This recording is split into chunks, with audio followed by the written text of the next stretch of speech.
Every religion and every philosophy presents its own arguments for the existence of God.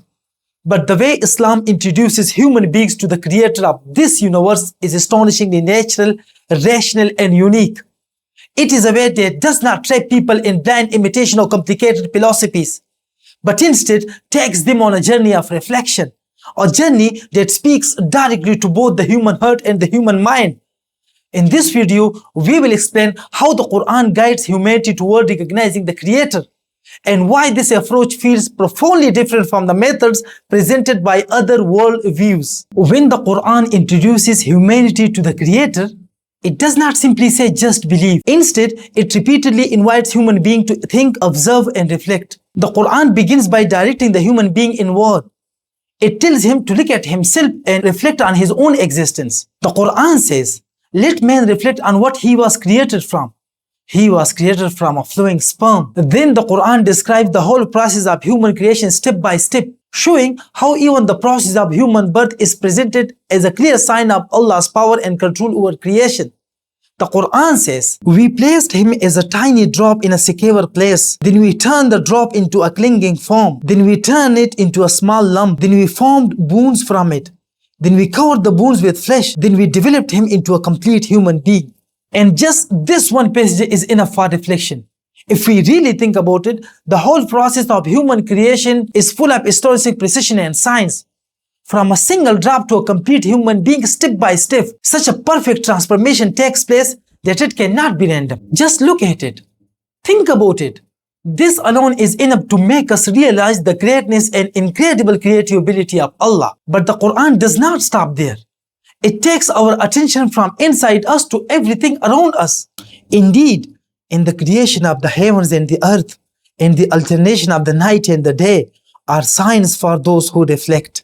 Then it reminds us of the earth beneath our feet. Have we not made the earth a resting place? And even our sleep, and we made your sleep a source of rest. Then the mountains, and we placed firm mountains in the earth, so it would not shake. Then the rain, and we sent down water from the sky in perfect measure. Then the sky, and we have beautified the nearest sky with stars. Then the sun, and the sun runs on its fixed path, and we made the sun a radiant, blazing lamp. And even the birds, do they not see the birds above them, spreading and folding their wings?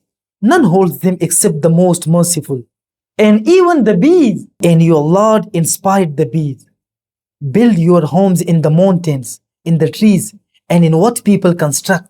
Bees are something truly amazing. Even the way they build their hives, live in an organized system, and produce honey in such a precise and constant way is something that really makes us reflect. All of this is not random. It feels like a clear sign of guidance, order, and design, pointing you back to the one who created them. Then Allah points to something we see every day, something truly astonishing. "Indeed, in the cattle there is a lesson for you. We give you drink from what is inside them, from between waste and blood, pure milk, easy to drink." Look carefully. On one side, waste. On the other, blood. And in between, pure, clean milk. Who is doing this? And why is Allah mentioning this example in the Quran? Why specifically milk? It is being mentioned to show His power, to highlight His greatness and the extraordinary signs of His creation. The Quran does not give us one sign. It surrounds us with signs. Inside us, above us, around us, everything is pointing not to itself but the one who created it. Is there any book in the world that introduces the creator of the universe in this way, through the human self, the skies, the earth, the day, the night, guiding a person step by step from reflection to recognition? Has any philosophy or belief system ever presented such an interconnected invitation to think, observe, and reflect on the existence in this manner? But after all of this, if someone still say, "I do not believe in a creator, I do not believe in God, I am an atheist," and even outside, the sun, the moon, the star, the day and night, and even within our own surroundings, if we simply look around our room, everything we see has a maker, a designer, a cause. Nothing we interact with daily exists without creation. So how is it possible that the entire universe, with all its complexity, order, and design, has no creator behind it? When the question of God's existence is raised, I'm reminded of a simple answer given by a shepherd, a rural farmer, when he was once asked, "What proof do you have for the existence of God?" And he replied something unique.